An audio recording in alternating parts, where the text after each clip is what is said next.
In this video, I'll show you how to apply for a job at Macy's. To do this, you just want to go and open up a new tab, and from there search for Macy's Careers. Now there you will find a bunch of links. The one I recommend going to is the official Macy's Inc. website, so macysinc.com, and then Work With Us Careers. If you click on that and then scroll down, here you can click View Macy's Open Positions. Then here you can set it to a job title, skill or keyword, and a location. You can also filter by, for example, store jobs, merchandising, supply chain, digital or marketing.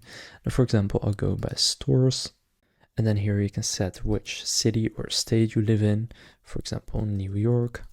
And then they will show you all the available jobs and how far away they are from you. So for example, I'll go with this one, and if you then click on it, you'll see some of the details, such as the hourly rate and what you will do, what they can offer, etc. Now if you want to apply for it, just scroll to the bottom and click on Apply Now.